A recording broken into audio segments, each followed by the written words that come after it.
বাঙালি কারা, বাঙালিদের আদি বাসভূমি কোথায়, এবং প্রত্যেকটা জায়গা থেকে একটা শব্দ উঠে আসে বাঙালিরা বিদেশি।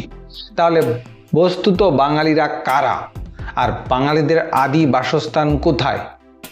এই বহু মূল্যবান প্রশ্নের উত্তর খোঁজার চেষ্টা করছে হিস্ট্রি আইকিউ। সবাইকে নমস্কার, welcome to my channel history IQ.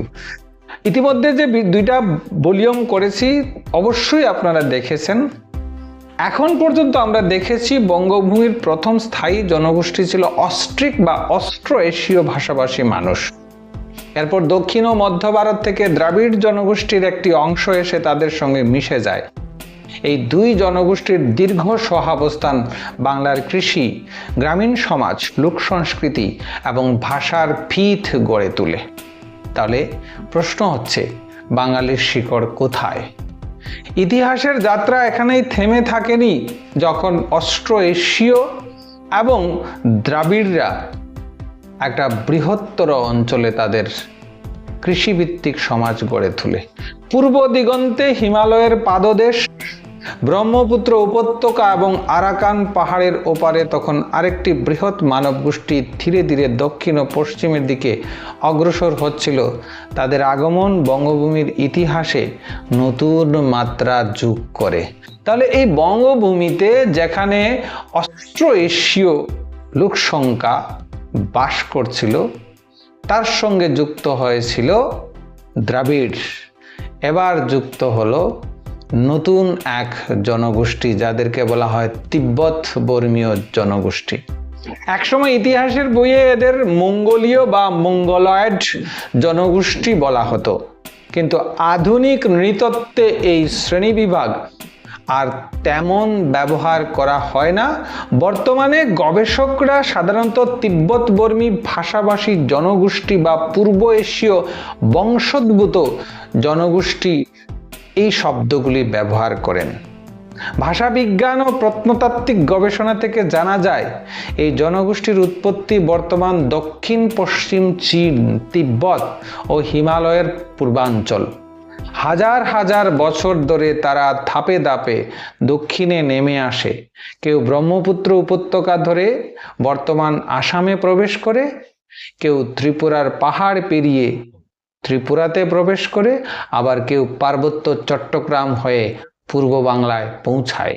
এই অভিবাসন কোনো এক বছরে বা এক প্রজন্মে ঘটেনি। শতাব্দীর পর শতাব্দী ধরে ছোট ছোট মানব গোষ্ঠী নতুন জমি, খাদ্য, নিরাপদ বসতির সন্ধানে এগিয়ে এসেছে। তারা কোথায় বসতি স্থাপন করেছিল? অস্ট্রিক ও দ্রাবিড় জনগোষ্ঠী যেখানে প্রধানত সমতল ভূমিতে বসতি স্থাপন করেছিল, সেখানে তিব্বত বর্মী জনগোষ্ঠী প্রথমে পাহাড় অঞ্চল ও নদীর উজানে বসতি স্থাপন করেছিল এবং তারা নদীর উজান এলাকাকে বেশি পছন্দ করত। বর্তমান ত্রিপুরা, মিজোরাম, আসাম বিভিন্ন অংশ, পার্বত্য চট্টগ্রাম, সিলেটের পার্বত্য এলাকা এবং উত্তরবঙ্গের কিছু অঞ্চলে তাদের বসতি গড়ে ওঠে।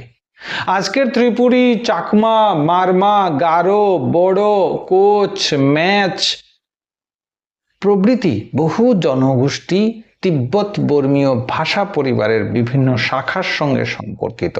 তবে মনে রাখতে হবে, এই জনগোষ্ঠীগুলির নিজস্ব দীর্ঘ ইতিহাস রয়েছে এবং তাদের সবাইকে একক উৎস থেকে উত্থিত বলে বলা হয়ে থাকে। এবার আসছি জুম চাষ এবং পাহাড়ের কৃষি ব্যবস্থা। তিব্বত বর্মী জনগোষ্ঠীর অন্যতম বৈশিষ্ট্য ছিল জুম চাষ।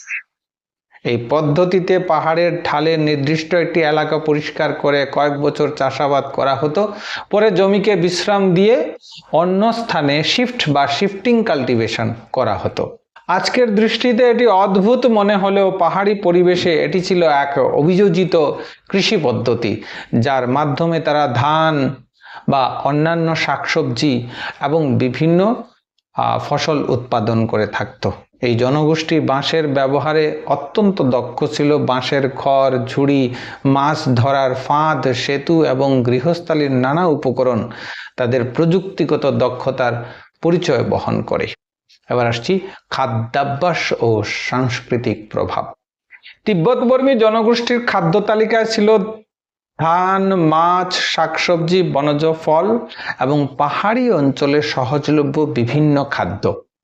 নদী পাহাড়ের পরিবেশের সঙ্গে খাপ খাইয়ে তারা নিজস্ব জীবনধারা গড়ে তোলে।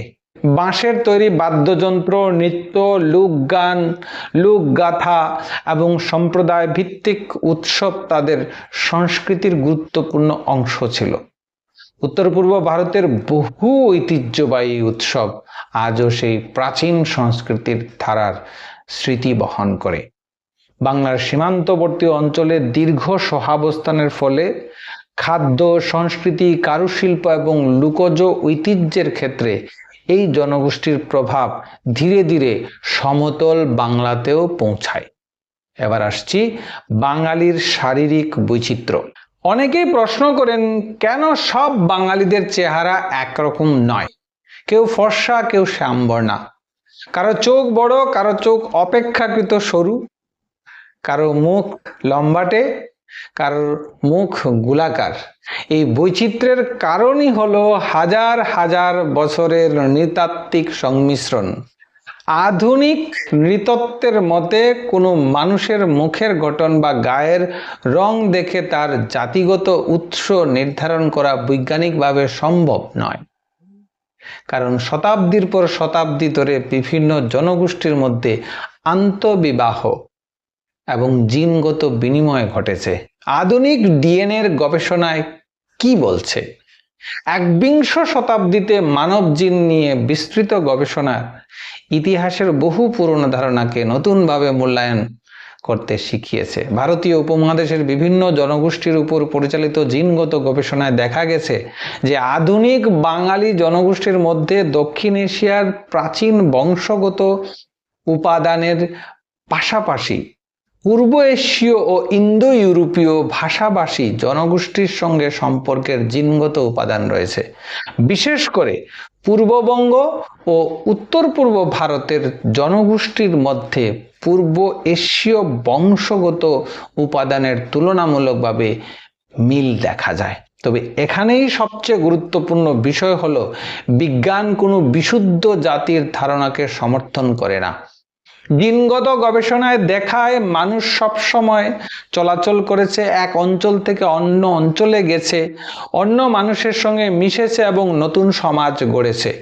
অর্থাৎ বাঙালির পরিচয় কোনো একক রক্তধারায় নয়, বরং হাজার হাজার বছরের মানবিক সংমিশ্রণের ফল। তাহলে বাঙালি কারা? এই প্রশ্নের উত্তর শুধু নৃতত্ত্ব দিয়ে দেওয়া যায় না। বাঙালি হওয়া মানে শুধু কোনো বিশেষ শারীরিক বৈশিষ্ট্যের নয়, শুধু কোনো নির্দিষ্ট জনগোষ্ঠীর বংশধর হওয়া নয়। বাঙালির পরিচয় গড়ে উঠেছে তিনটি স্তম্ভের উপর। প্রথমত, এই ভূখণ্ডের দীর্ঘ নৃতাত্ত্বিক সংমিশ্রণ, দ্বিতীয়ত ভাষার বিকাশ, আর তৃতীয়ত একটি অভিন্ন সংস্কৃতির জন্ম। এখনো আর্যবাসী জনগোষ্ঠী সম্পূর্ণভাবে এই অঞ্চলে প্রবেশ করেনি, অর্থাৎ বাঙালি জাতির ইতিহাসের সবচেয়ে নাটকীয় অধ্যায় এখনো শুরুই হয়নি। তাহলে আমরা পরবর্তী অধ্যায়ে গিয়ে দেখব বাঙালি জাতির ভাষা কি করে শুরু হয়েছে, বাঙালি জাতি সমৃদ্ধ কি করে হয়েছে এবং বাঙালি জাতি কি করে পৃথক হয়েছে। তাহলে পার্ট 1, পার্ট 2, পার্ট 3 এইভাবে 6টা পার্টে বাঙালি জাতির সম্পূর্ণ ইতিহাস তুলে ধরব। সঙ্গে থাকবেন, দেখতে থাকবেন হিস্ট্রি আইকিউ। বাঙালিদের পরিচয় নিয়ে ভিডিওটা ভালো লাগলে অবশ্যই লাইক করবেন, শেয়ার করবেন, আর চ্যানেলে নতুন হলে সাবস্ক্রাইব করবেন। নমস্কার।